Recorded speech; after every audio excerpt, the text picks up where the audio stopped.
Luego de esta guerra, los protocolos de defensa naval cambiaran para siempre. 1982 Malvinas, la guerra desde el aire. Por 150 años los reclamos se realizaron de forma pacífica y diplomática. Sin embargo, en 1982, Argentina decide recuperarlas por la fuerza.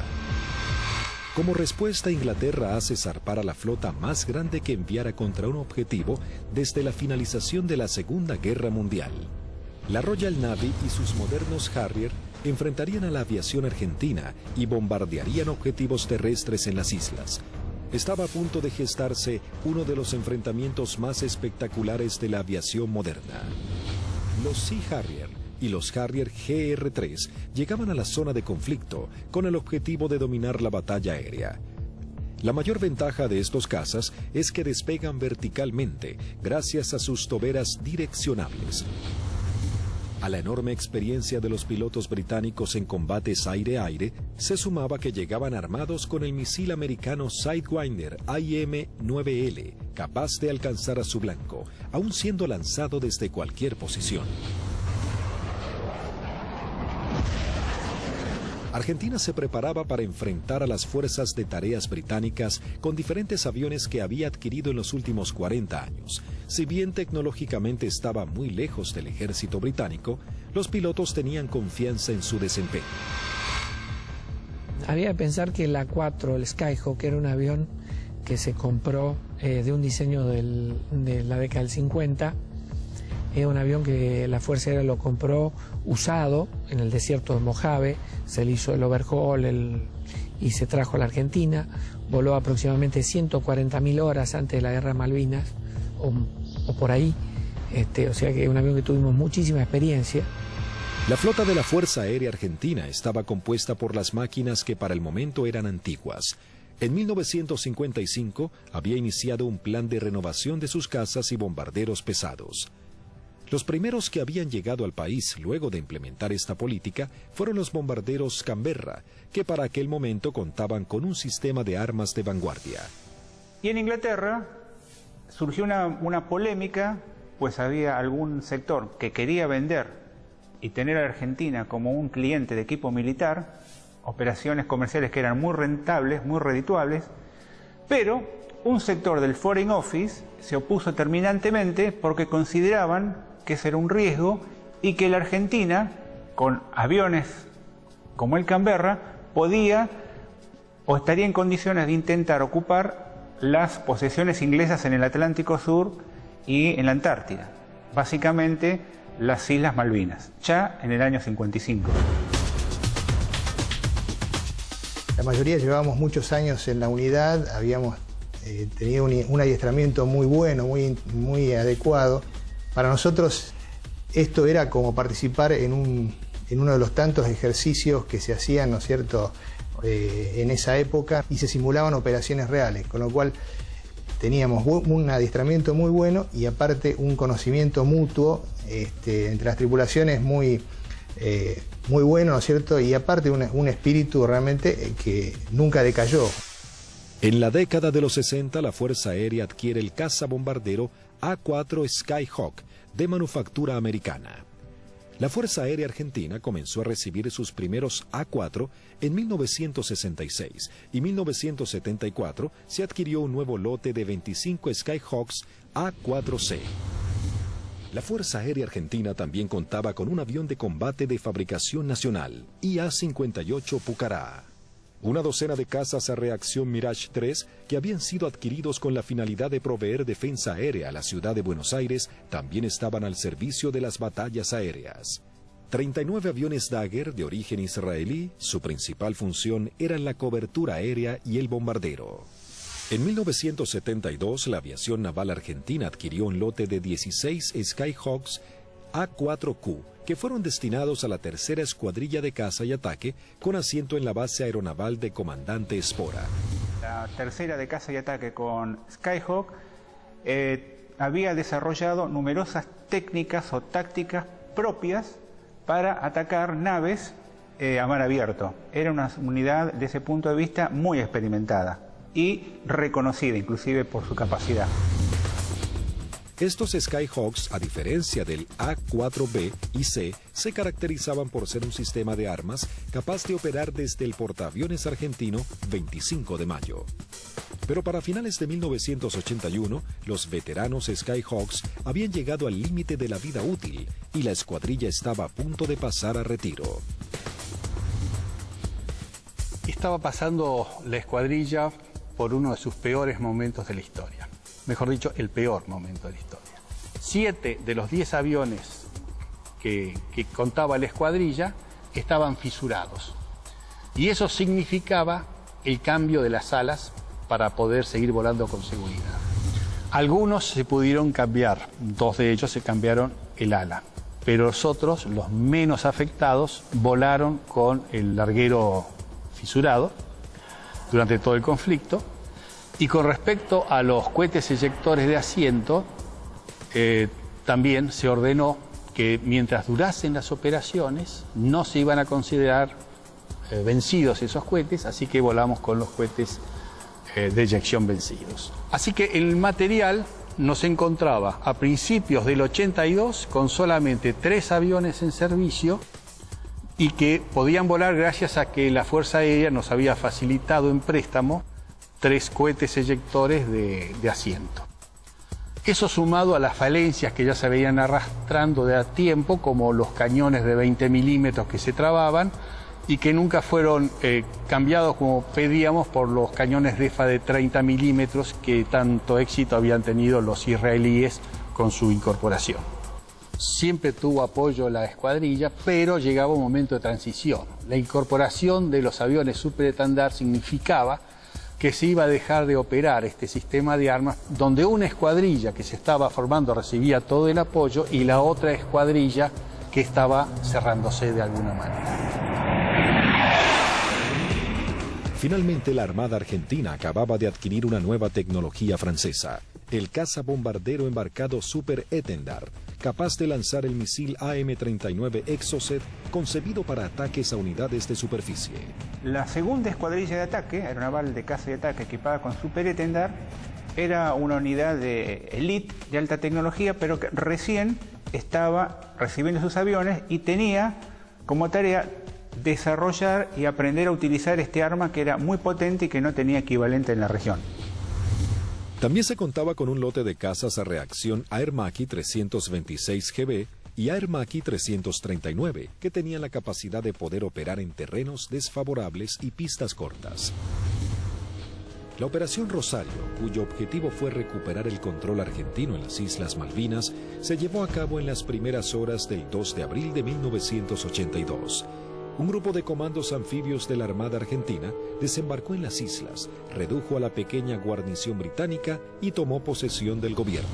El 2 de abril de 1982 estaba destinado en la 5ª Brigada Aérea, en el grupo 5 de caza, y a las 7 de la mañana, la presentación normal que hacíamos todos los días, nos enteramos que habíamos recuperado nuestras Islas Malvinas. El 2 de abril, cuando fui hacia la escuadrilla, cuando ingresé, ahí me enteré que habían tomado las Malvinas.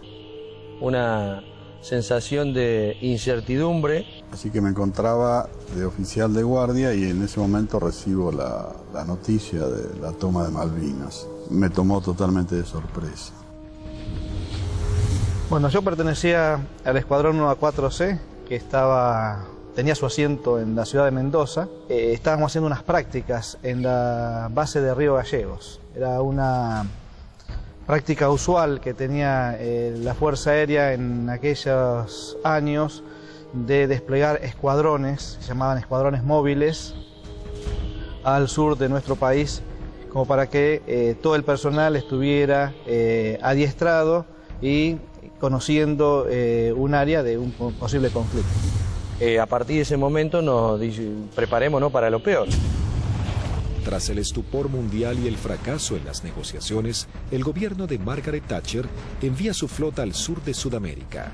La Fuerza de Tareas británicas estaban compuestas por diversas unidades de combate, portaaviones, destructores, fragatas misilísticas, submarinos, buques de asalto, logísticos y de desembarco.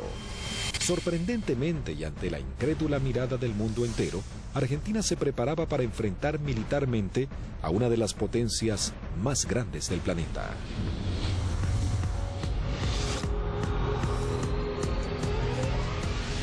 Los pilotos argentinos tuvieron un veloz entrenamiento para aprender a neutralizar objetivos navales sin ser derribados. La operación exigía sortear los sistemas de detección y defensa de los buques para poder aproximarse al blanco y lanzar sus bombas por encima del mismo. Había que equilibrar la inferioridad tecnológica con la capacidad humana.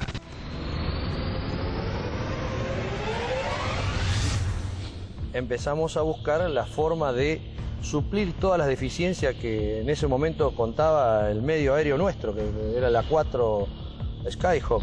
Y obviamente no teníamos contramedidas electrónicas para afectar tanto los radares como los lanzadores que poseían los británicos.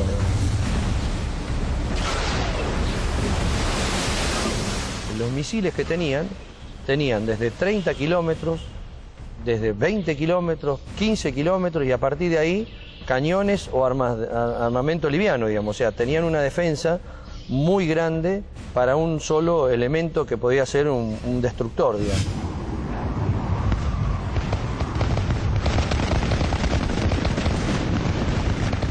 Entonces determinamos, con ayuda también de la Universidad del Sur, cuáles eran los niveles de vuelo que teníamos que realizar para poder volar bajo el lóbulo y no ser detectados por el radar. Eso nos dio a qué altura teníamos que estar en función de la distancia a donde podíamos encontrar el blanco.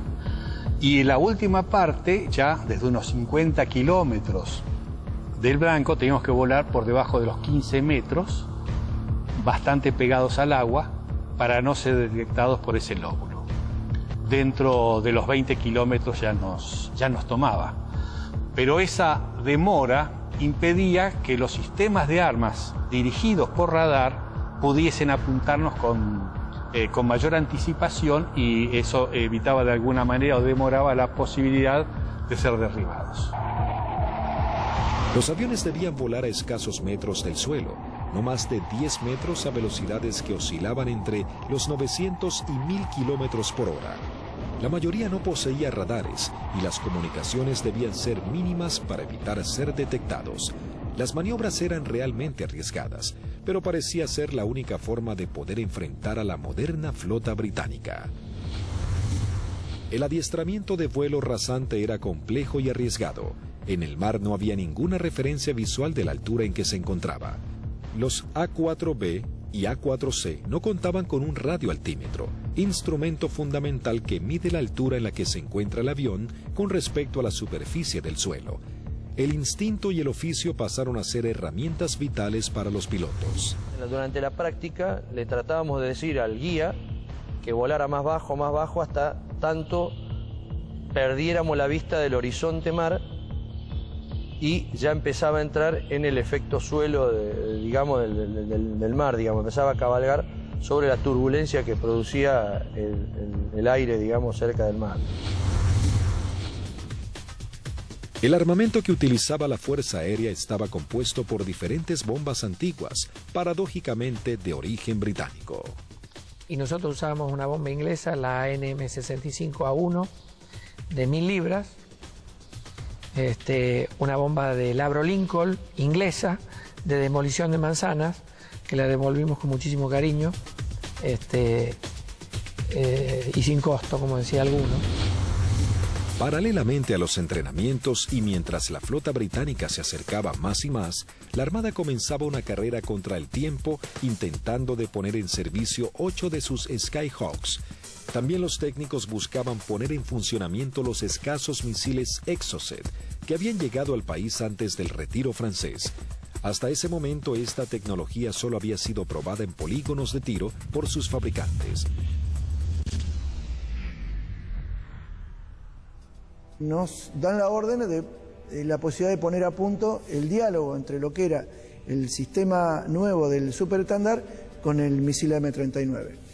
Cuando conectamos todo aquí en el país, el sistema no funcionaba porque eran un avión con un corazón de la época del 80 con las valijas de test que eran de la época del 70. Había ingenieros que se dedicaban a desglosar todo lo que era la parte matemática, cómo traspasar distintas informaciones, y algunas de las cosas también se hicieron por ensayo y error.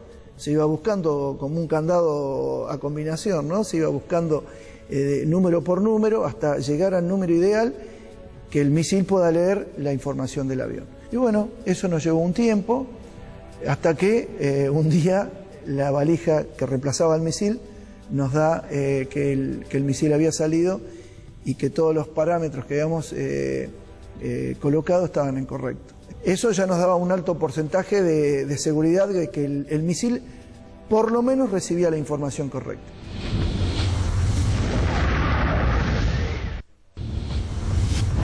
El 25 de abril la flota británica llega a la zona y realiza sus primeras operaciones bombardeando las islas Georgias del Sur y retomando su control. 5 días después, el 1 de mayo, tiene lugar el inicio de los enfrentamientos en las Islas Malvinas y comienza la batalla aérea. 2 bombarderos Avro Vulcan británicos despegaron de las Islas Ascensión con la intención de dejar fuera de servicio la pista de Puerto Argentino. Al enterarse de la noticia en los aeródromos de Río Gallegos, Río Grande y San Julián, las secciones interceptoras se preparan para entrar en acción. 2 Dagger de la primera sección de Río Gallegos regresan al continente sin haber encontrado ningún objetivo. Una segunda sección de Dagger de la base de Río Grande es la primera en hacer contacto con aviones Harrier británicos. Al despegar hicieron contacto con el radar Malvinas, operado por la Fuerza Aérea Argentina. Con un alcance de 300 kilómetros a la redonda, se convertía en los ojos de los pilotos. A través de ellos podían saber qué aeronaves había en el teatro de operaciones.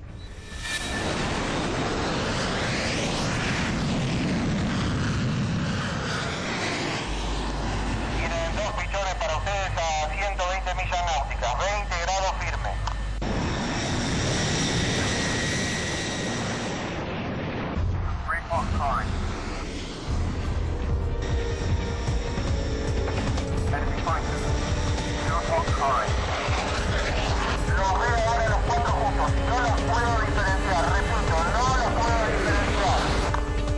Los 4 interceptores comienzan a dar giros buscándose unos a otros, los argentinos con 22.000 pies y los Harrier 4.000 pies más abajo. Ahora los tienen a 9 millas de frente y a 1 milla al costado derecho.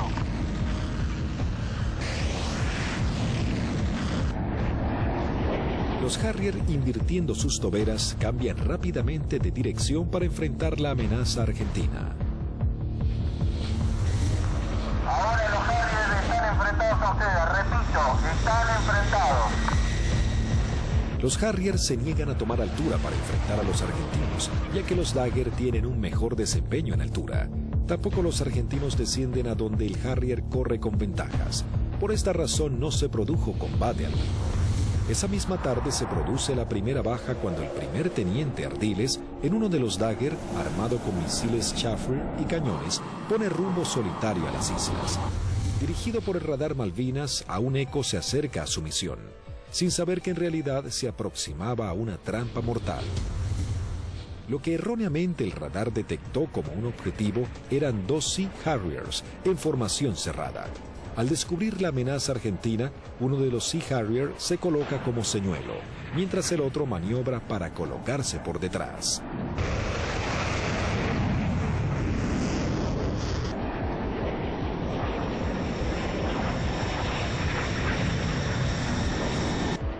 Ardiles se coloca en posición de disparo y lanza un misil Chaffir que es evadido por el piloto británico.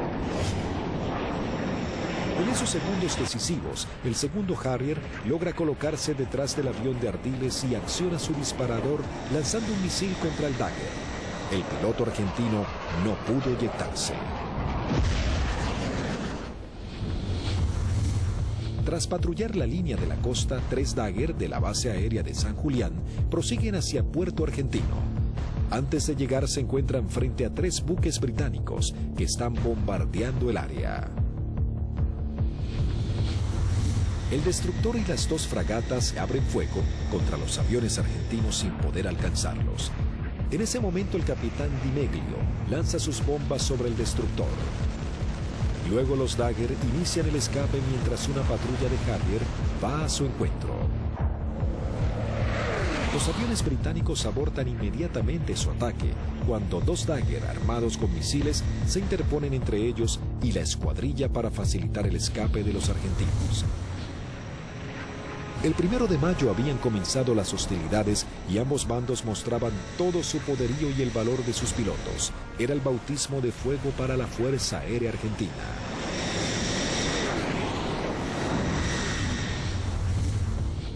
La guerra aérea había comenzado con los primeros enfrentamientos. Los británicos centraban su base de operaciones en la isla Ascensión y desde los portaaviones Hermes e Invencible. El objetivo principal era inutilizar la pista de Puerto Argentino, así dificultar las comunicaciones entre la isla y el continente, comprometiendo las posibilidades de los pilotos argentinos.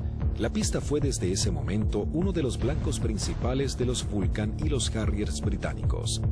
La primera baja en la pista es el mismo 1 de mayo, cuando los Sea Harrier bombardean al Pucará del teniente Yukik, alcanzando a su piloto y gran parte del personal que trabaja en el lugar. Fue el primer contacto con la guerra en sí, digamos, ¿no es cierto? En definitiva, nosotros habíamos tenido ya el aviso que había sido atacado Puerto Argentino a eso de las 4 de la mañana, y a partir de ahí nosotros entramos a movilizarnos y tratar de sacar los aviones, porque la mayor debilidad era el momento de puesta en marcha. Es decir, uno estaba sentado y había gente que estaban apoyando en la puesta en marcha del avión, que también la inexperiencia por ahí, uno se pregunta por qué había tanta gente, pero todo con el ánimo de colaborar y que los tiempos para que saliera lo más rápido posible fuera corto.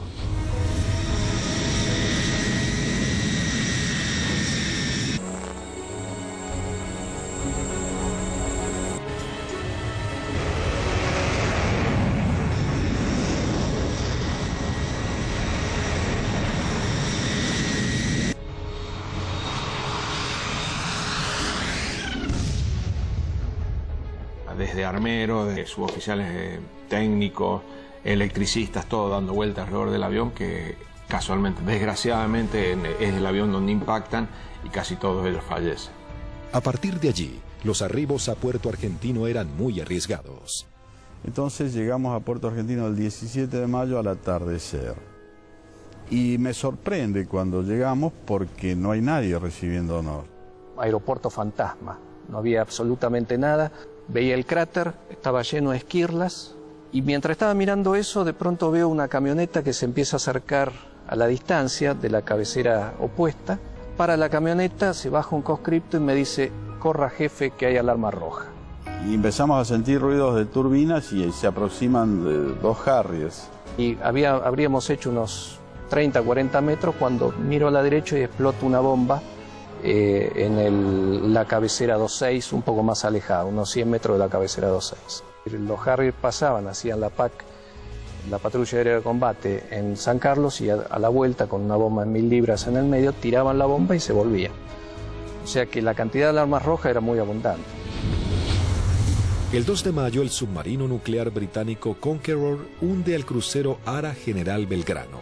En la operación mueren 323 marinos argentinos. La guerra había comenzado de la manera más cruda para Argentina.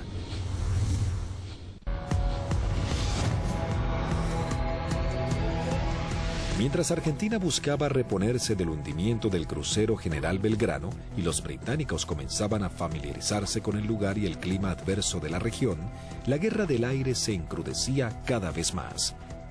La Fuerza Aérea Argentina tenía el objetivo de diezmar lo antes posible a la flota británica y defender los objetivos en la isla que eran constantemente atacados. Los Harrier buscaban detener la acción de los pilotos argentinos y anular la comunicación entre el continente y Malvinas. La aviación naval contaba con que los servicios británicos de inteligencia habían descartado el uso del misil Exocet después de que el personal técnico francés se retirara de Argentina al inicio del conflicto. Por lo tanto, era una carta secreta con la que contaba Argentina. Tras semanas de arduas tareas, los técnicos navales logran hacer funcionar el misil. Para esto, los pilotos iban adiestrando en todo lo que era la parte operativa, ¿no? El lanzamiento del misil, el vuelo rasante, Y nosotros trabajamos en la parte técnica. Una vez logradas las dos combinaciones, se le dio el ok que la escuadrilla estaba en condiciones de lanzar los misiles AM-39. El 4 de mayo la aviación naval argentina pone a prueba por primera vez este sistema de armas. La segunda escuadrilla de caza y ataque monta una misión con 2 Super Etendard y un avión explorador Neptune y el apoyo de un reabastecedor Hércules de la Fuerza Aérea Argentina. El avión explorador Neptune detecta 3 contactos. Los 2 pilotos de los Super Etendard, tomando por sorpresa a los británicos, lanzan sus misiles contra el Sheffield. Y bueno, ahí fue una satisfacción enorme porque todo el sacrificio arduo que habíamos hecho para poder poner a punto lo que era algo que nos parecía imposible había dado buenos resultados. La aviación naval argentina lograba hundir el primer buque británico y se convertía en pionera en la utilización de esta tecnología. El extremo entrenamiento comenzaba dando esperanzas a los pilotos argentinos. Tras días de bombardeos y cañoneos sobre los puestos argentinos en las islas, las réplicas de los soldados y los pilotos argentinos, los ingleses habían logrado interrumpir las rutas de contacto entre los puestos y la base argentina. La comida comenzaba a escasear en la vanguardia y el clima bajaba abruptamente. Los pilotos argentinos patrullaban el aire en busca del lugar exacto en el que los ingleses buscarían hacerse a tierra. Y a partir de ese 1 de mayo, a través de todas las acciones que realizó el escuadrón y los escuadrones de otros sistemas de armas, se iba degradando tanto el material como el personal, íbamos perdiendo camaradas en forma permanente. Entonces es como que el cerco se iba estrechando cada vez más. Finalmente, el 21 de mayo, comenzaba la última etapa de la guerra con el desembarco en la bahía de San Carlos. Con la colaboración del comandante Ewing Southby Taylor, quien conocía el lugar por haber prestado servicios en Malvinas, el general Jeremy Moore había decidido que ese era el lugar ideal para su desembarco. Los primeros avances de las lanchas de desembarco habían sido positivos. El lugar no estaba minado y parecía que sería un arribo relativamente sencillo. Pero con las primeras luces de la mañana, el teniente primero Carlos Daniel Esteban visualiza uno de los barcos y da aviso. Una Hermaki 339 de la aviación naval realiza un vuelo de reconocimiento por la zona. Ni bien superé las primeras alturas, donde están las posiciones del batallón 5, ya comencé a observar acciones de combate. Había un helicóptero incendiándose, tropa de infantería desparramada corriendo por el campo y un helicóptero dándole apoyo. El aviador naval ingresa al estrecho de San Carlos, divisa un helicóptero en vuelo estacionario para alertar sobre posibles ataques aéreos. Me preparo para atacar ese helicóptero y ya me preparo para disparar. Observo todo el despliegue naval inglés sobre el establecimiento San Carlos. Rápidamente descubre que en el lugar había por lo menos media docena de buques ingleses. Con el piloto inglés nos alcanzamos a mirar. En ese momento recién él me ve. Kripa realiza un brusco giro a la izquierda, pasando a escasos metros del helicóptero. El helicóptero de la Fuerza de Tareas Británica alerta a los buques advirtiéndoles que un jet argentino va hacia ellos. Maniobrando su Hermaki, Kripa somete a su avión a varias G negativas, respondiendo de manera efectiva. Una vez que entro en la corrida de tiro, el buque comienza a tirarme. Yo con cañones y cohetes solamente podía producirle daños muy pequeños, entonces mi intención era tratar de dejarlo fuera de servicio al buque, es decir, atacar todo su sistema de radares, de radios, antenas. Volando en forma rasante se coloca en posición de disparo contra el primer buque que cruza frente a su mira de tiro.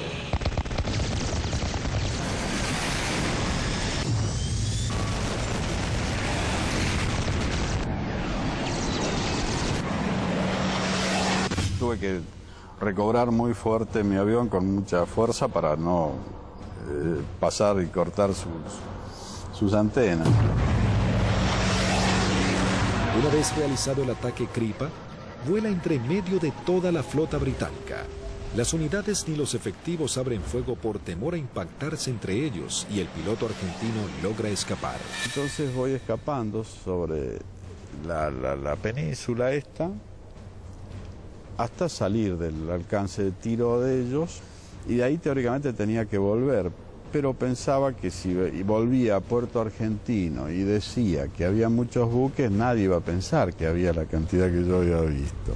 Así que hice una órbita en ese lugar y en el anotador de rodilla que teníamos hice un croquis, posicionando los buques que yo vi en ese momento.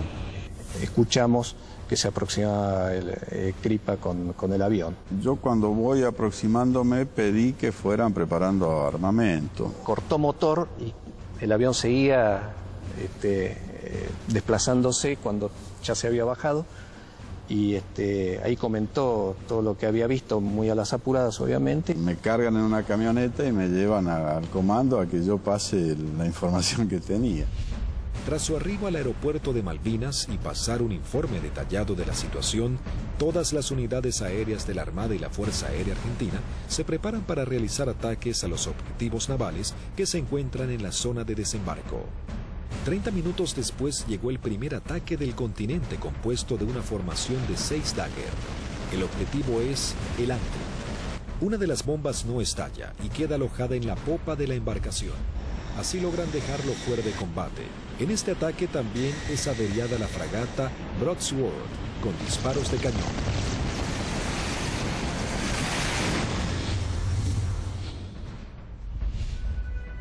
En Río Grande, las escuadrillas de Dagger y A-4Q navales parten para atacar blancos ubicados en el estrecho de San Carlos. Argentina intentaba dominar el espacio aéreo en el archipiélago. Había poco que hablar en ese momento. Hicimos la última información de meteorología y con lo que nos trajo el capitán Castro Fox, salimos 2 secciones reforzadas. Yo salí con el teniente Márquez y el teniente Arca y el sublíder era el teniente Rótolo con el teniente Lecuri y el teniente Silvester.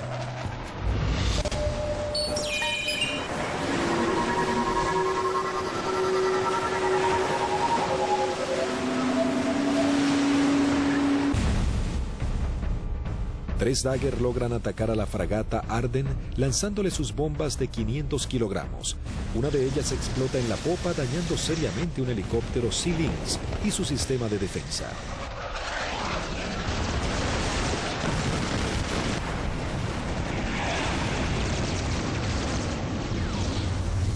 En ese instante, 3 A-4Q navales se aproximan en vuelo rasante a la bahía Ruiz Puente en búsqueda de algún blanco.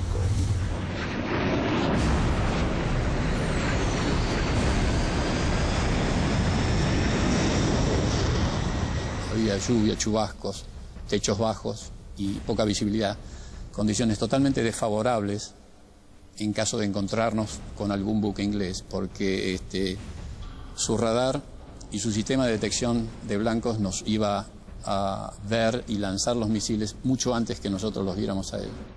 Los Skyhawk detectan visualmente a la fragata Arden visiblemente averiada. Les ordené atacar, conectamos máster de armamento, que era el único punto que faltaba. Iniciamos un giro para atacar desde una posición relativa favorable. Los 3 A-4Q navales se aproximan en vuelo rasante a 900 kilómetros por hora. El teniente Márquez, quien vuela último, ve el impacto producido por una de las bombas de 250 kilogramos del capitán Alberto Filippi, que da de lleno en la popa, elevando una gran bola de humo y esquirlas.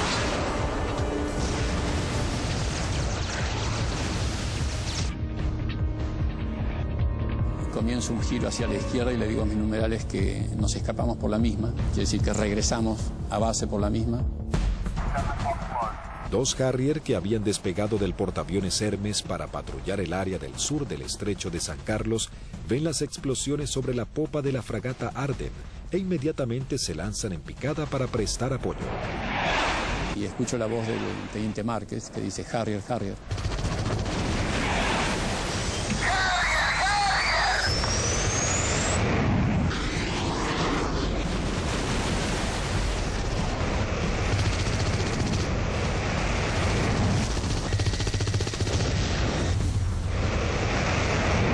mientras el otro Harrier va tras el A4Q del capitán Filippi y le lanza un misil Sidewinder.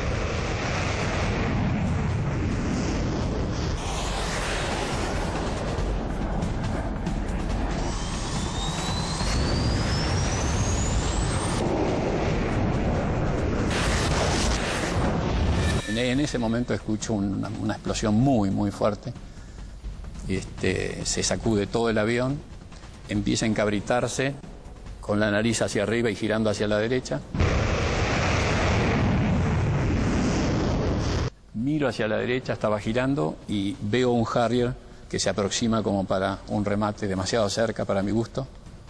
Entonces le digo a la división, me dieron, me eyecto, estoy bien. Una fuerte explosión, un golpe muy fuerte en todo el cuerpo, me desmayo. Cuando recupero el conocimiento estaba descendiendo en paracaídas sobre el estrecho de San Carlos. El impacto fue bastante más fuerte de lo que yo me hubiera imaginado. Tuve suerte porque el mismo paracaídas, una vez que entro en el agua, se acuesta y el viento lo infla y el viento mismo me sacan de abajo del agua. Y me lleva hacia la costa, ¿no? En la costa, bueno, llegué, estaba realmente agotado.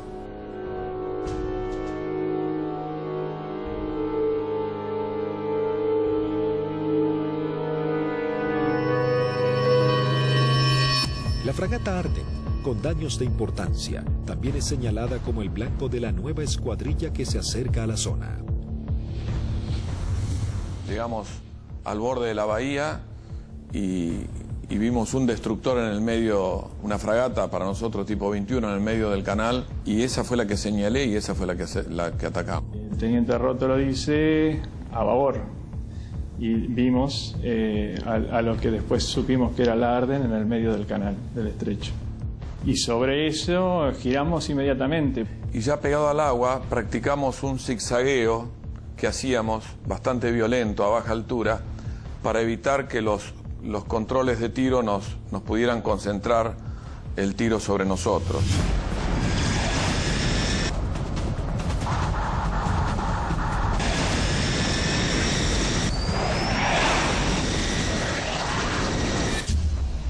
Lo que parece una eternidad antes tiene que ascender a 60 metros, 200 pies, nivelar el avión y empezar a hacer puntería si quiere que la misión sea efectiva. Yo vi que se inundaba el mar de piques y uno sigue con esa trayectoria, ya no tiene otra alternativa.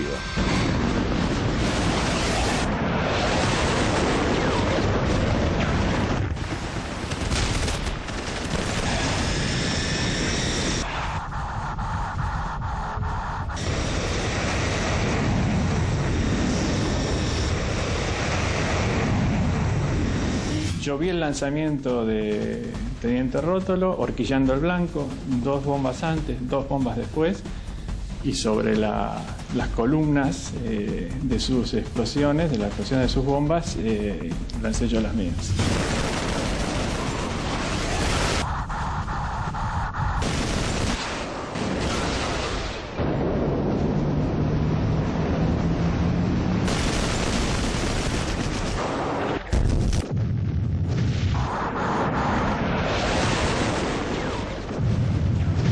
Mientras lanzaba, intentaba no perderlo de vista, porque de hecho estábamos con combustible muy marginal y él tenía un equipo que yo no tenía a bordo, que era el BLF, que es un equipo de navegación y que le permitía una navegación precisa. Mi seguridad de hacer el camino más corto de regreso al aeropuerto era mantenerlo a él a la vista.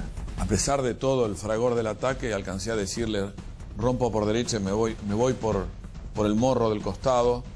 Y al poco tiempo un silencio y poco a poco fueron apareciendo. Primero Lecour, después Sylvester. Y ahí nos volvimos a juntar. Por un lado teníamos la satisfacción del deber cumplido y por otro el sabor amargo de haber perdido, bueno, lo que las estadísticas dicen que se pierden en este tipo de ataque a unidades navales. El 50% de las unidades que salen normalmente no regresan. Sí, es un ataque, es violento, es muy violento lo que se vive en la cabina. Debido a los ataques que sufrió ese día, la fragata HMS Ardent se une en las frías aguas del estrecho. Sin embargo, las fuerzas terrestres británicas preparan el avance a Puerto Argentino. Las batallas eran cada vez más encarnizadas. El ejército británico debía lidiar con las tropas argentinas apostadas en las islas, los ataques certeros de la aviación y con el clima que día a día se volvía más frío. El 23 de mayo se desata un nuevo ataque contra otra de las unidades de superficie claves de la Fuerza de Tareas Británica. Esta vez el blanco es otra fragata clase 21, la Antelope. El primer ataque a los buques en San Carlos comienza poco después de las 9 de la mañana con escuadrillas de Skyhawks navales y de la Fuerza Aérea. Una segunda escuadrilla de 4 Skyhawks A4B de la Fuerza Aérea Argentina se abre paso a través del fuego antiaéreo y de los misiles. Los A4B a cargo del primer teniente Luciano Guadagnini y el alférez Gómez se dirigen hacia la fragata Antelope para atacarla. Guadagnini inicia su corrida de ataque, lanza su bomba y es alcanzado. El impacto deja su avión fuera de control, pero el piloto logra enderezar su A4, aunque no pudo evitar la colisión contra el mástil de la fragata. El piloto no alcanza a eyectarse antes del impacto.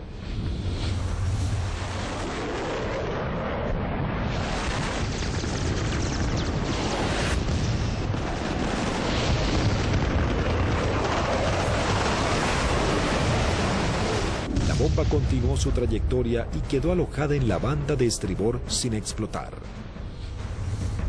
Tras la primera incursión, el ataque a la nave continúa con los A4Q navales, que se aproximan rápidamente en vuelo rasante por la isla Gran Malvina.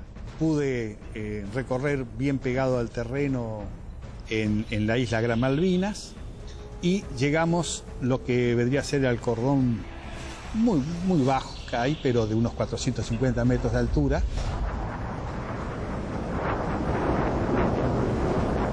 Tuve que descender para poder ir hacia la altura de lanzamiento, que son unos 100 metros, y el primer buque que vi en la bahía San Carlos era una fragata de tipo 21, tenía un helicóptero en popa, recuerdo, y me dirijo hacia ella como el primer blanco que había observado. La zona de operación estaba totalmente clara, con sol, despejado y el mar muy calmo.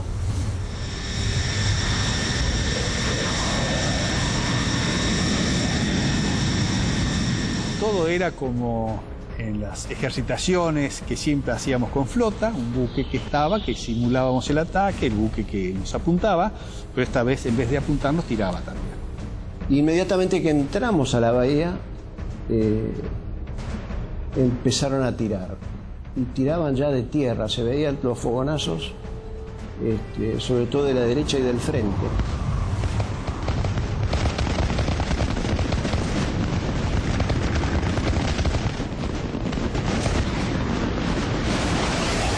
Cuando estaba más cerca de la entrada a la bahía, puedo ver sobre la izquierda a un buque que era más redituable como blanco, porque era un buque grande de tipo logístico. Así que cambié el arrumbamiento para seguir sobre este buque. En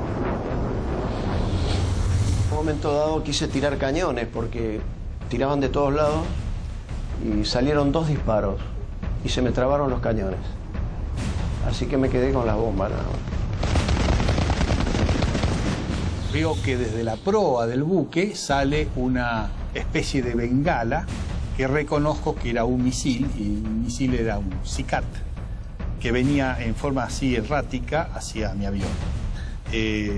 Hago una maniobra evasiva, un fuerte giro hacia la derecha, algo veo pasar por el costado así de la cabina.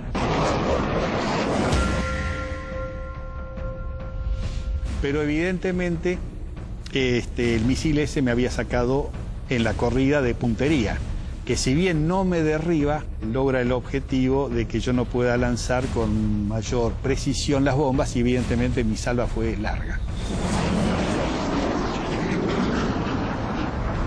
Habían borrado las matrículas de los buques, así que se veía un buque gris clarito sin poder identificar qué buque era.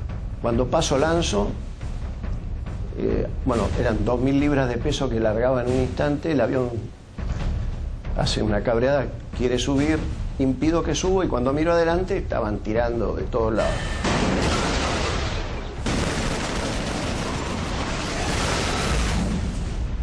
Cada uno debía completar su escape de la mejor manera. Como cuando estaba del otro lado digo yo, bueno, por donde yo vine no había nada, así que voy a volver por el mismo lugar. Me comunico en esos momentos con los otros dos pilotos que escucho en la frecuencia. Se los escuchaba contentos porque, bueno, estábamos regresando. Yo aterricé, controlé normal el avión, no tuve ningún problema.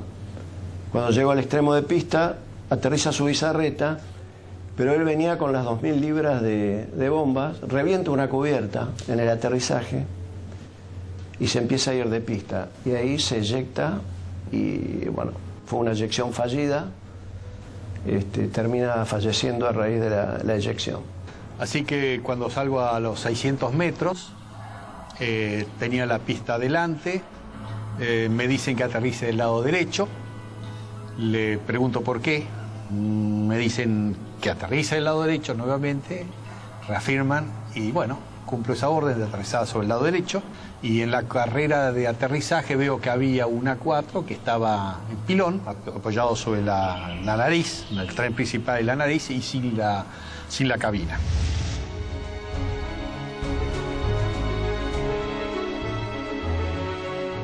No sabíamos nada de los tres primeros y su bizarreta que acababa de morir en el aterrizaje. Aunque dañada severamente, la Antelope aún continúa a flote. Esa noche, mientras se intentaba desarmar una de las bombas, estalla. Automáticamente se produce un incendio masivo y la nave se hunde. Con los británicos en tierra, listos para marchar a Puerto Argentino, la aviación se esforzaba más y más para frustrar sus objetivos.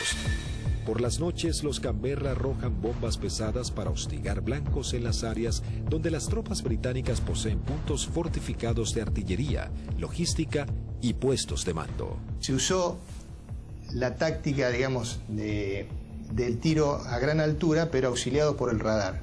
La mayor amenaza para nosotros eran los misiles tierra-aire y las patrullas de Harrier. En la última oportunidad que tiramos sobre Monte Kent, el radar nos avisa de que se estaban acercando una patrulla de Harrier y nos fue dando las posiciones relativas, o sea, nos avisa que estaban a 25 millas, nosotros hacemos el tiro, realizamos la maniobra evasiva, a partir de allí le damos al avión la máxima velocidad posible, ¿no es cierto? Vemos que se acercan hasta 20 millas y luego empezamos a perder, digamos, a ganar distancia con respecto a los Harrier, con lo cual esa fue una amenaza concreta que no llegó a acercarse a la distancia de tiro. Con las primeras luces de la mañana del 25 de mayo, el mayor ataque de la aviación argentina comenzaba a gestarse. El almirante Woodward, jefe de la Marina Británica, previendo la situación, rápidamente despliega sus unidades para sostener los ataques. Los observadores navales argentinos mantienen actualizada la posición de los buques enemigos mientras las escuadrillas llegan a la zona. En el continente, los dos Super Étendard de la Armada Argentina preparaban los misiles AM-39 Exocet para un segundo ataque sobre la flota británica con un rumbo de acercamiento diferente para lograr una mayor efectividad. Los británicos tienen certeza que los aviones aparecerán desde tierra, pero los radares no pueden detectarlos. A las 15:20 horas surgen dos A4B sobre la isla Borbón y se dirigen hacia mar abierto, encontrando a la fragata y el destructor frente a ellos. Los A4B lanzan su armamento. Una de las bombas rebota en el mar e impacta sobre el buque atravesando su cubierta de vuelo, destrozando la parte delantera de un helicóptero Sea Lynx y luego cae al agua. Los otros dos A4 se acercaban en rasante rápidamente hacia los buques. Yo iba del lado izquierdo y mi guía del lado derecho, y como no teníamos radar, obviamente, el control lo hacíamos con nuestros ojos. A mí me tocaba controlar desde el frente a la izquierda y el guía del frente a la derecha. No teníamos otra alternativa, digamos.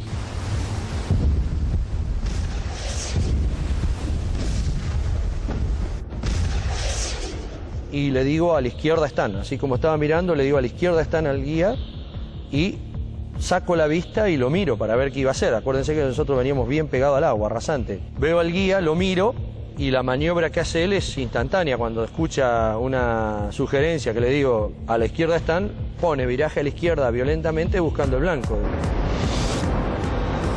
Inmediatamente el guía pone viraje brusco a la izquierda, dejando sin opción a Barrio Nuevo de tener que elevarse para esquivarlo entrando en el área de tiro del radar, que al estar en automático inmediatamente lanza un misil Sea Dart. Escucho a la otra escuadrilla, Carballo, que dice el misil, el misil, el misil. Y Rinque, que venía atrás, le dice no se preocupe que va por otro lado.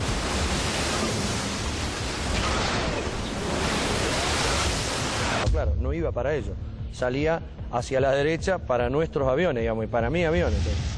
El misil Sea Dart necesita un tiempo para nivelarse e ir tras su blanco. Como los aviones argentinos ya estaban muy cerca del blanco, lograron pasar por debajo sin que éste pueda derribarlos. Dije, bueno, ahora por tiempo no me va a alcanzar más, porque yo iba aproximadamente a 900, 950 kilómetros por hora, y el misil iba allá a 1.6, 1.8 de Mach, hasta que girara y todo, aproximadamente volaba, calculan alrededor de 1 minuto, 1 minuto 10. No nos alcanzaba más, digamos.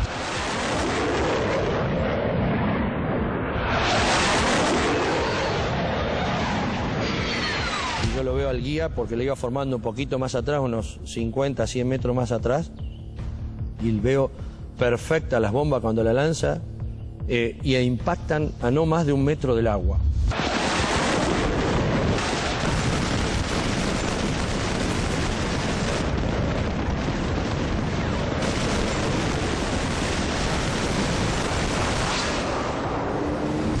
De inmediato se desata un incendio incontrolable. Corte de las comunicaciones, electricidad y pérdida completa del control de la nave. Cuando aterrizamos en Río Gallegos, estaban columnas de mecánicos, los primeros 200, 300 metros con banderas, saludándonos. Dijimos, yo pensaba, mirá que bien, estaban festejando el 25 de mayo, digo, contento que volvemos los 4 aviones, espectacular, bárbaro. Y cuando vamos a la plataforma para estacionar, vemos que hasta que el jefe de escuadrón viene a recibirnos y algunos pilotos. Yo no entendía nada, y yo como era el último avión, yo no me preocupé. Y cuando bajo, el jefe de escuadrón me maltrató. ¿Qué hizo? ¿Qué hizo usted, Alfredo? Yo le digo, el avión está en servicio, le digo, puede volar, no lo rompí, no hice nada. Le digo, está bárbaro. No, pero ¿qué hizo? Y ya me agarra de la solapa, eso no me lo olvido más. Así de la campera, de lo que le quedaba del chaleco salvavidas, le dice, ¿pero qué hizo, señor? No sé. Me despeiné en el vuelo, le digo, estoy desilustrado, no tengo ni idea. No, ¿qué hizo? Acaban de hundir un buque en 20 minutos. 19 hombres sucumben inmediatamente en el ataque y se hunde 20 minutos después de ser alcanzada. Al mismo tiempo que los A4B de la Fuerza Aérea ponen rumbo al continente, un Hércules de la Fuerza Aérea Argentina reabastece al este de las Islas Malvinas a 2 Super Étendard de la aviación naval. Ellos ya están preparados para un nuevo ataque con misiles Exocet.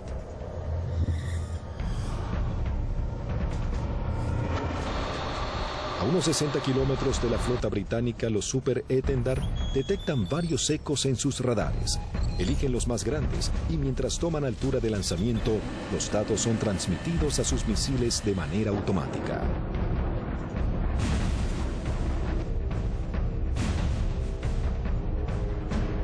Una vez en vuelo, el misil es autónomo. Ya tiene los datos del objetivo cargados en su memoria y se dirige a casi el doble de la velocidad del sonido a escasos metros del agua.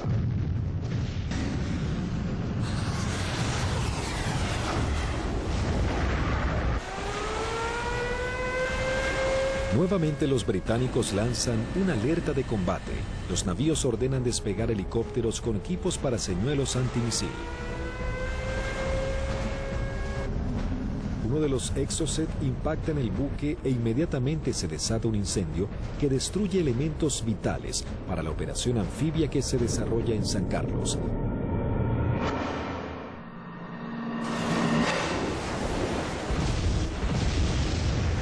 El buque es abandonado y se hunde unos días después. Si bien el daño infligido sobre la flota británica era considerable, cada vez la resistencia argentina estaba más doblegada en las islas.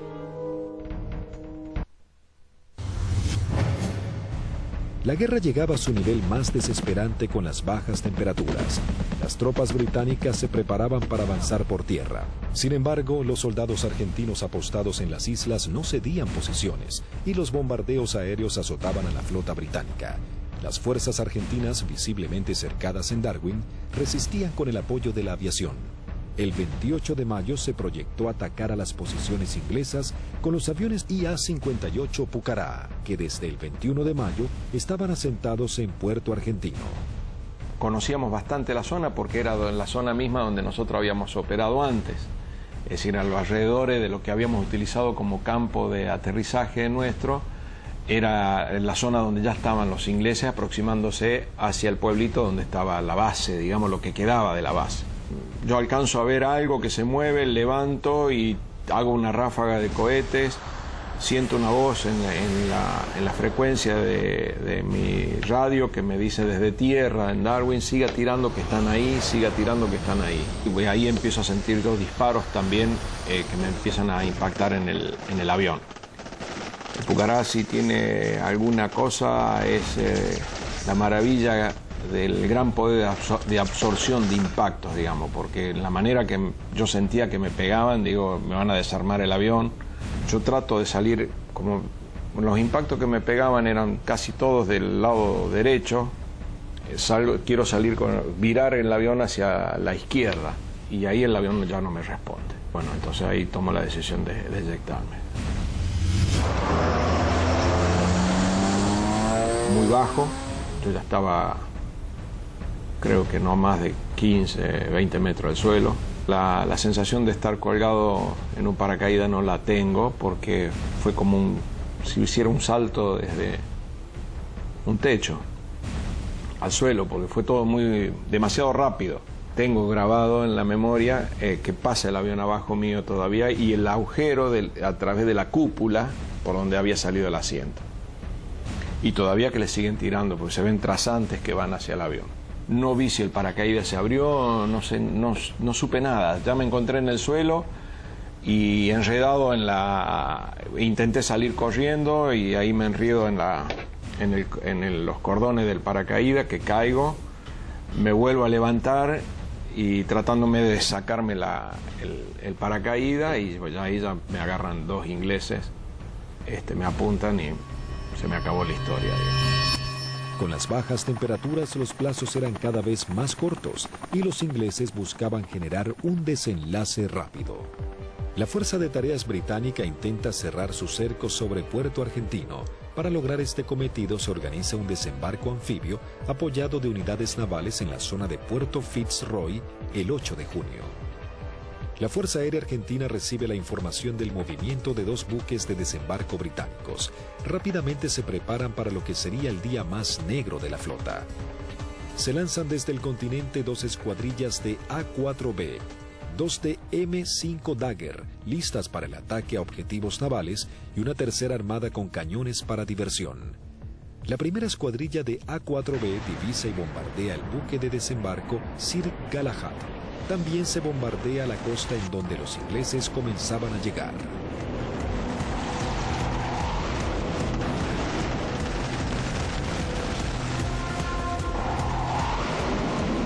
La Fuerza Aérea Argentina, sabiendo que ha logrado impactar en los buques de desembarco, redobla su apuesta y envía una escuadrilla de A-4C y dos A-4B para bombardear las posiciones terrestres en la cabeza de playa.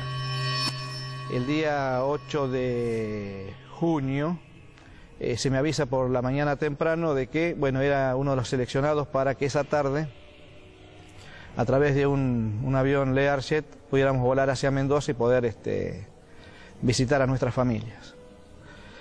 Pero claro, antes de poder alcanzar esa meta había que realizar una misión, entonces todo cambia un poquito el ángulo de cómo uno está viendo esa misión.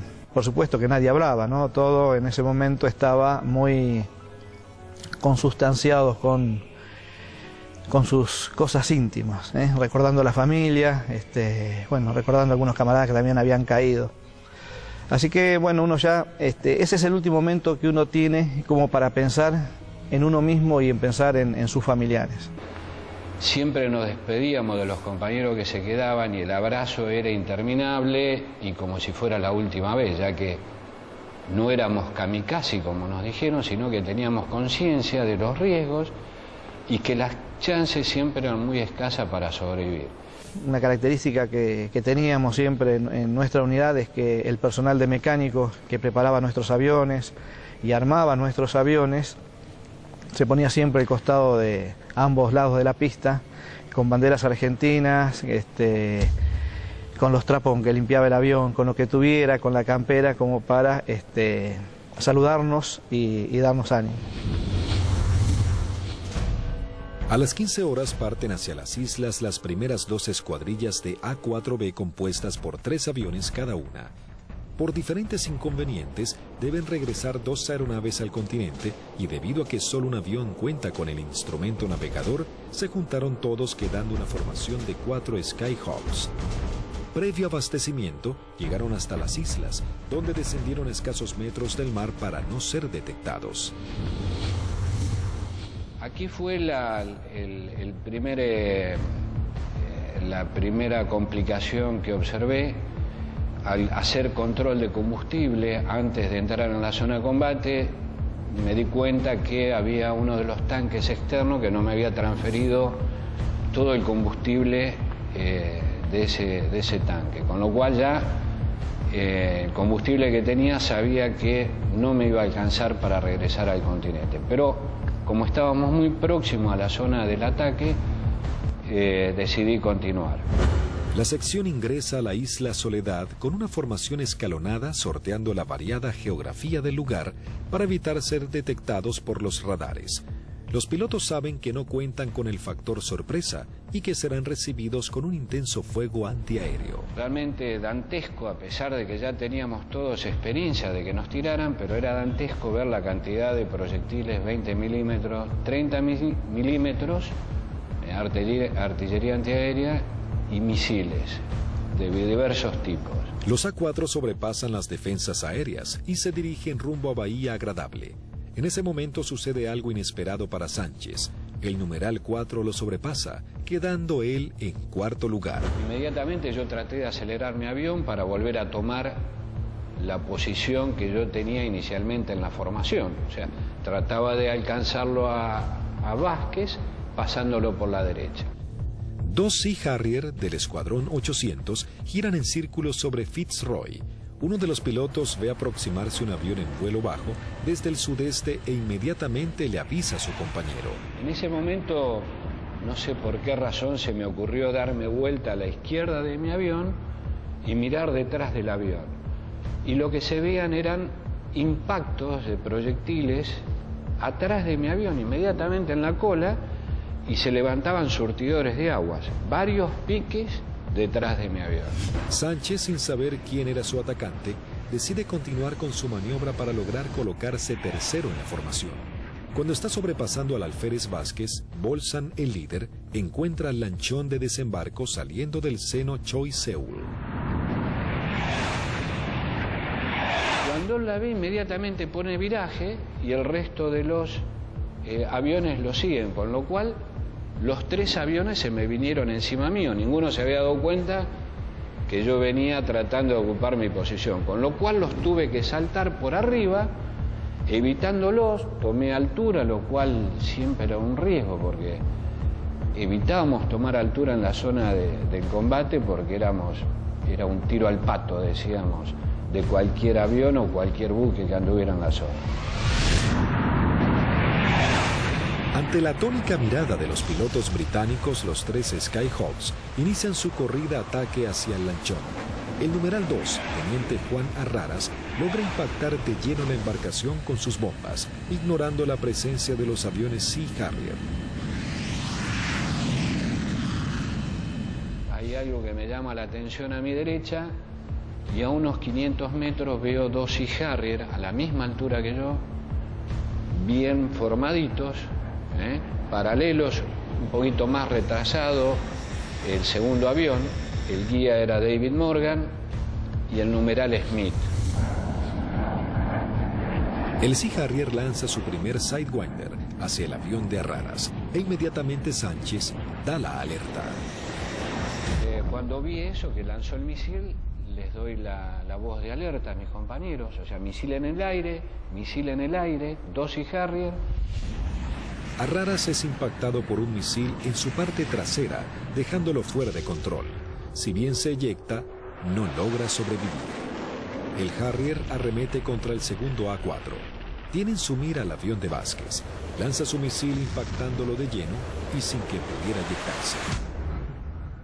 Realmente ese fue un momento choqueante, quedé muy choqueado porque el pensamiento era hace un instante, era un compañero mío, un amigo mío, un camarada mío, y que desapareciera de esa forma, o sea, me impactó mucho, ¿no? Sin perder tiempo, el Harrier, piloteado por David Morgan, continúa su ataque contra su próximo objetivo. Las maniobras evasivas del avión del primer teniente Bolson no logran evitar el misil. Su piloto tampoco logra sobrevivir a la explosión. Y al volver a entrar en conciencia, inmediatamente fui a buscar los 2 Sea Harrier, ya que yo estaba expuesto también a recibir un ataque. No los vi donde estaban últimamente, en la última posición. Se me ocurrió mirar para arriba y ahí es que veo un Sea Harrier que empieza a hacer, baja su nariz para iniciar el ataque a donde yo estaba en ese momento posicionado. Tras el ataque, el único A4 sobreviviente, en inferioridad de condiciones para entrar en combate, decide desprenderse de todo el peso extra y emprender un escape pegado al mar acompañado de maniobras evasivas. Estaba realmente muy estresado, muy choqueado, con lo cual había cosas que estaba descuidando, entre ellas el combustible. Cuando me di cuenta realmente no me alcanzaba para llegar, excepto a Puerto Argentino, no llegaba a ningún lado. Lo primero que hice fue tomar altura, independientemente de que anduvieran los Sea Harrier, ya no importaba mucho, moría de una forma o iba a morir de la otra, así que... Sánchez toma altura y reduce su potencia de motor a fin de economizar el gasto de combustible, aunque queda expuesto a cualquier tipo de ataque. Mientras tanto, la sección de A4C entraba en la zona de combate atacando el personal que desembarcaba en la costa de Bahía Agradable. Ahí nos encontramos con los barcos humeando, muy próximos a la playa, y un enjambre de hombres que estaba desembarcando y que iba trasladando todos los pertrechos hacia la playa.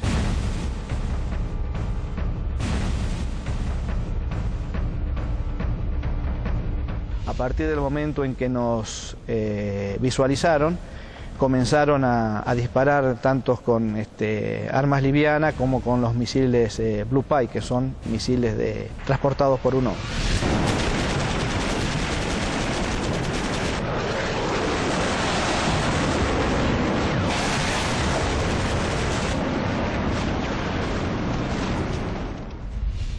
Tuve la oportunidad de esquivar 2, girando un poco el avión y poniendo pedal, tratando de evitar. Pasaron algunos por arriba y algunos por abajo.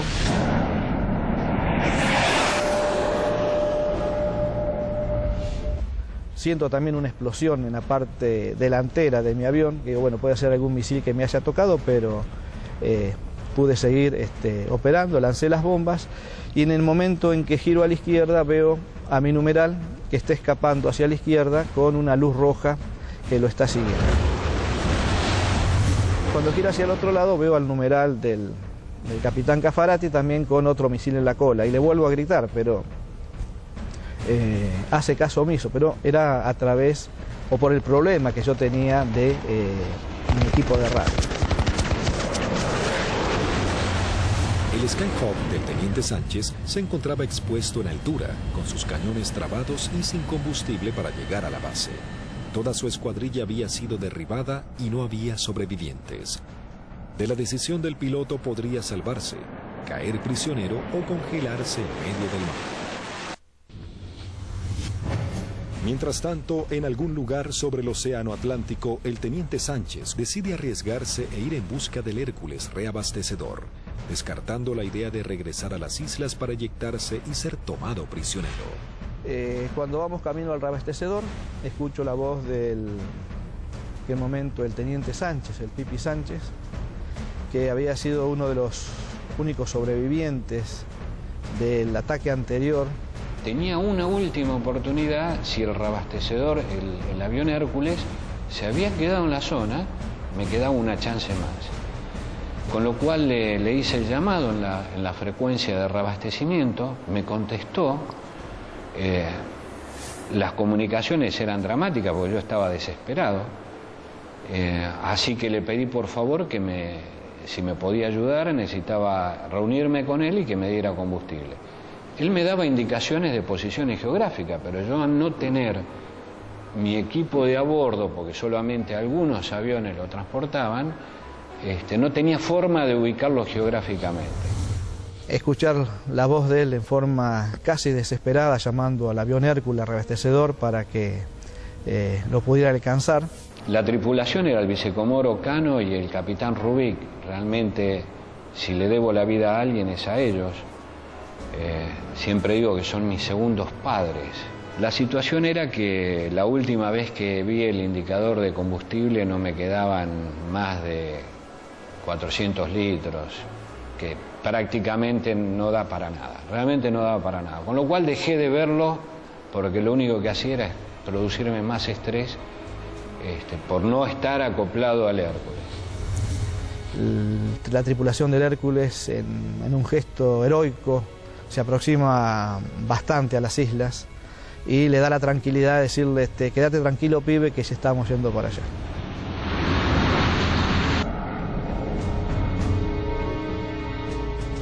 Y luego pude acoplar y me transfirieron combustible que me permitió llegar a Río Gallegos, a nuestra base. En el regreso, el brigadier Paredi observa que su indicador del nivel de aceite de su avión comienza a fluctuar. Nuevamente el fantasma de la caída en medio del océano vuelve a aparecer. Con lo cual digo, bueno, puede ser que me hayan producido alguna perforación, esté perdiendo aceite y se engrane el motor y acá me queda a mitad de camino.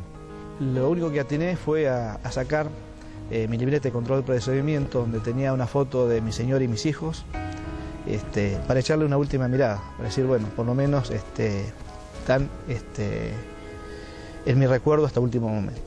Afortunadamente el indicador, después de eso, no sé si fue mi familia o Dios que me dio una mano, esto se acomodó y pudimos llegar con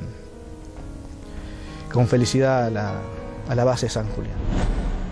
Con las últimas luces del día, aterriza el teniente Sánchez luego de su trágica misión. Llegué prácticamente en las últimas horas, ya estaba oscureciendo.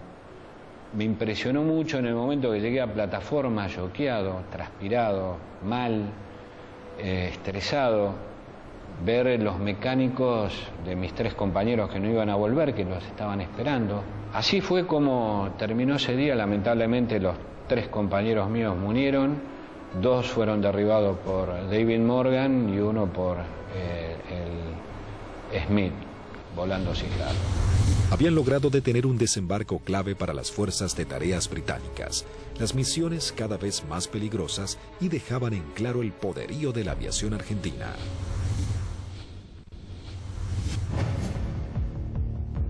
La guerra terminaba, sin embargo las misiones de la Fuerza Aérea eran cada vez más arriesgadas.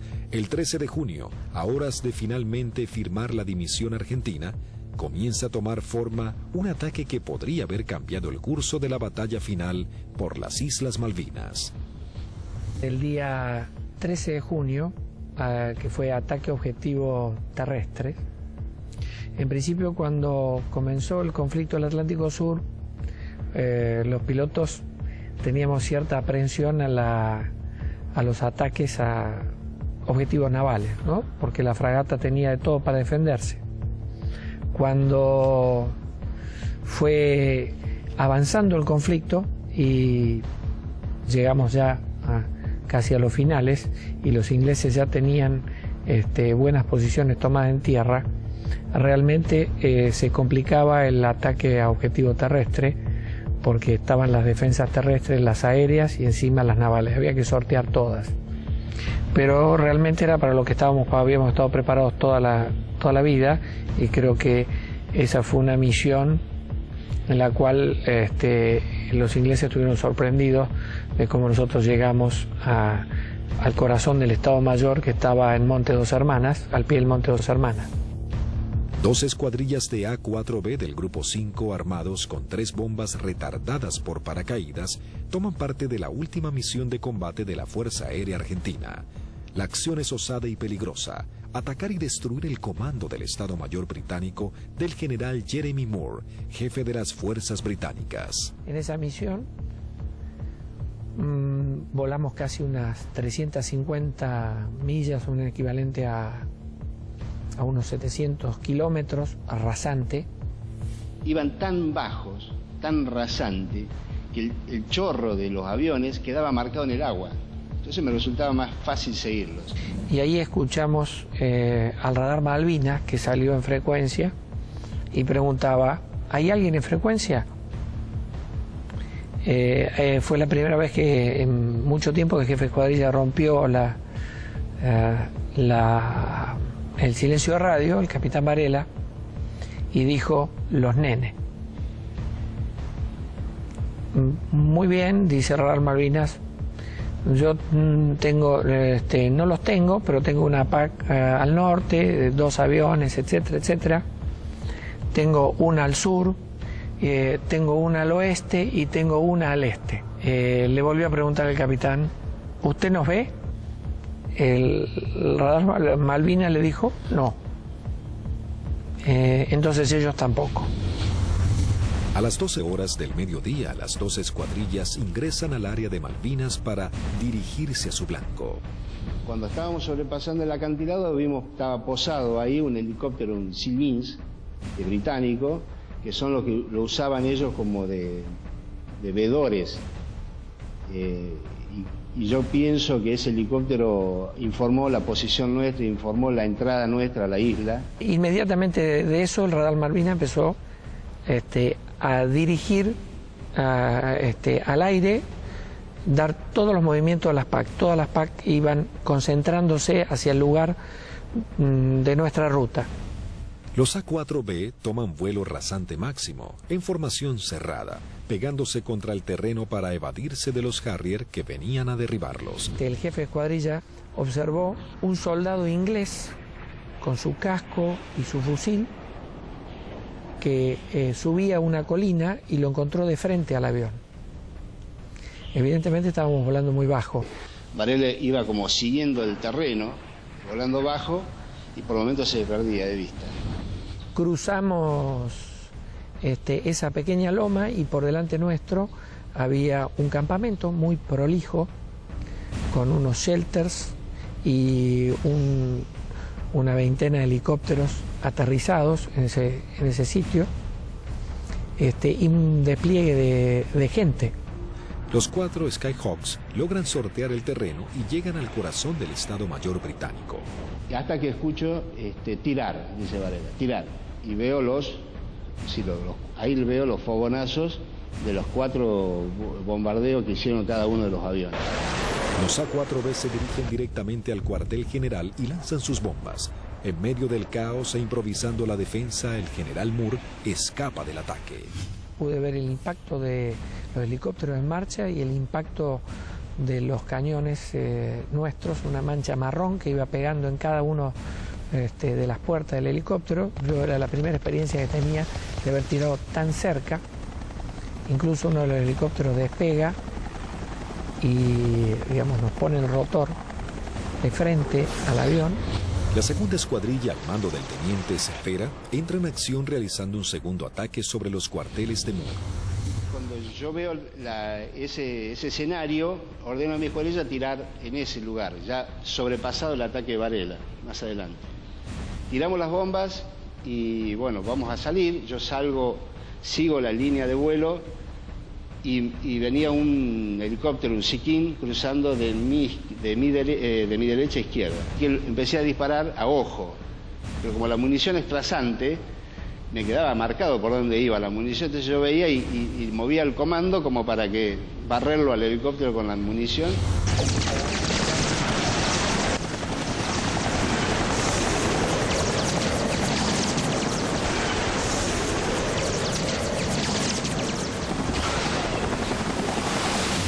y ahí mi numeral que venía acá, a la izquierda mía, de Lepiane, me dice, él ve el lanzamiento de un misil que me venía hacia mi avión y me pide, me dice, por derecha, Tuco, por derecha.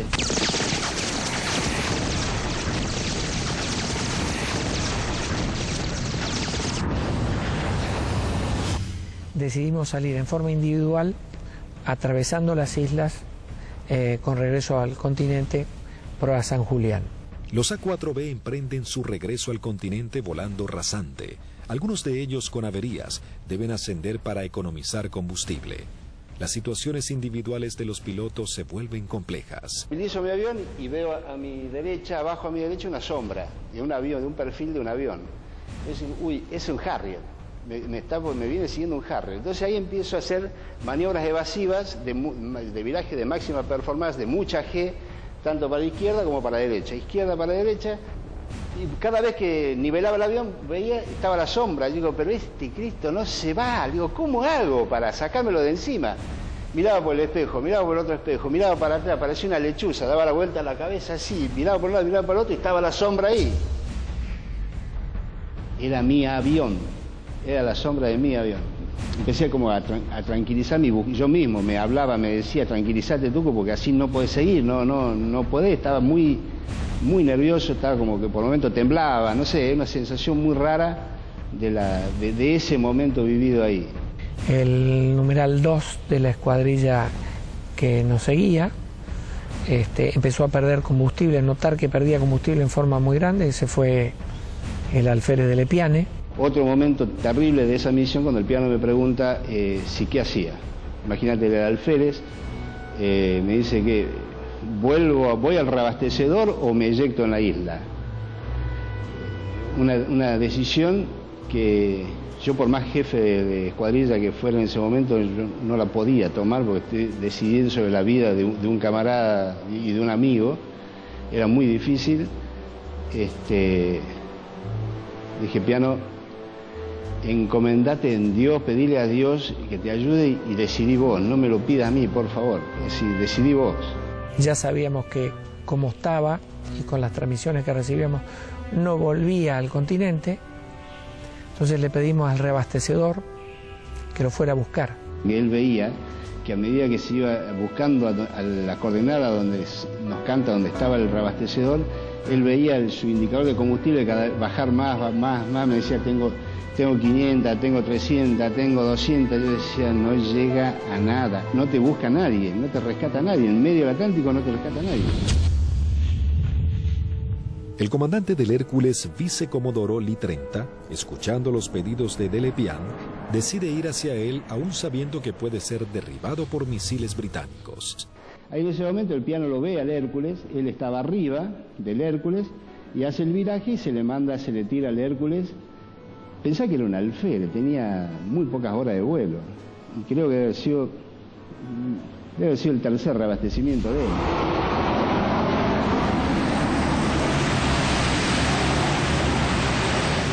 Ahí el reabastecedor se arrimó a las islas en un acto de arrojo terrible, ascendió, lo buscó, lo encontró, le reabastecieron con una pérdida de combustible muy importante en el plano, tenía un agujero que atravesaba el plano completo, o sea que todo lo que le daban, parte iba al motor y el resto iba fuera del avión y regresamos todos sanos y salvos al continente. Todos llegamos, incluso de Lepiane.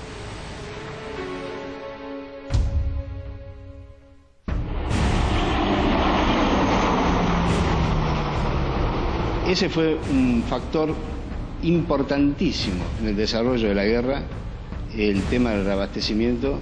Nosotros estábamos muy compenetrados y nos entendíamos muy bien con los pilotos, las tripulaciones de Hércules, y fue uno de los secretos mejor guardados de la guerra y en la cual le dio la posibilidad de éxito a muchas misiones de la fuerza, fue que los ingleses nunca pudieron encontrar dónde hacíamos los reabastecimientos.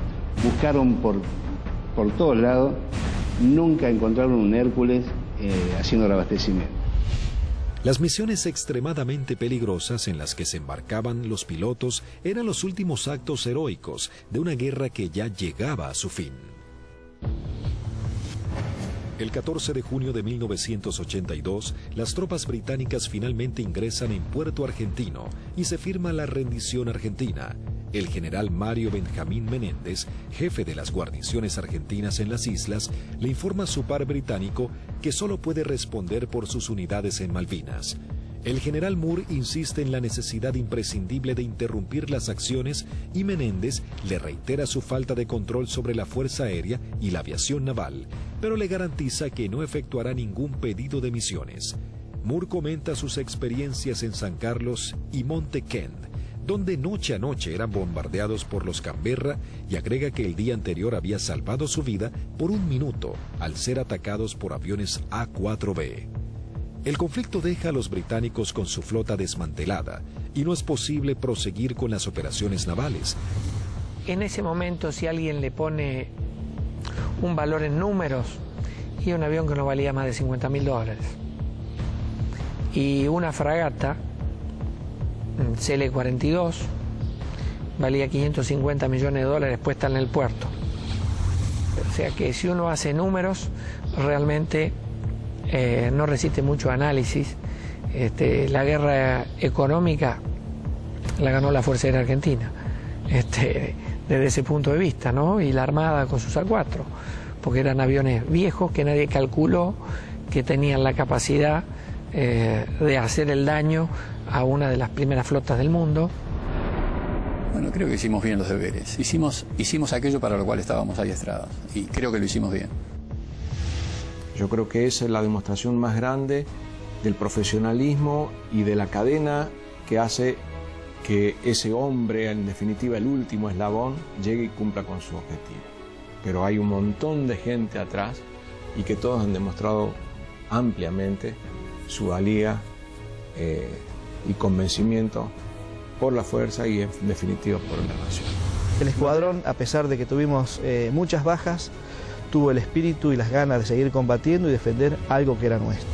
Lo realmente importante es el vínculo que uno genera con el camarada que va a entrar en combate junto a uno, que va a arriesgar su vida con uno del cual va a depender de mí y yo voy a depender de él. La voluntad y el deseo de poder cumplir con la misión y cumplir con ese juramento que en algún momento hicimos cuando éramos cadetes, de defender la bandera y la patria hasta perder la vida. 36 aviadores de la Fuerza Aérea Argentina y 4 de la Aviación Naval Argentina perecieron en operaciones de combate y accidentes. Primero y fundamental, el mejor recuerdo para aquellos que dieron todo, que es fundamentalmente la vida de aquellos que no volvieron. Es el gran honor para mí de haber compartido haber conocido héroes vivos. Ese yo creo que es el mayor honor que he tenido, que me ha permitido la vida. El conflicto de Malvinas dejó un sabor amargo, pero marcó la impecable profesionalidad de los pilotos argentinos, quienes con tecnologías claramente inferiores y algunas que ni siquiera habían sido probadas, lograron dar batalla y sorprender al mundo con maniobras y estrategias de combate que jamás se habían utilizado. Si Argentina la recupera, será por la vía diplomática, con inteligencia, con trabajo. Es como se lo explico a mis hijos. Malvinas, con toda la calma del mundo, significa la persistencia de la necesidad de recuperarlas.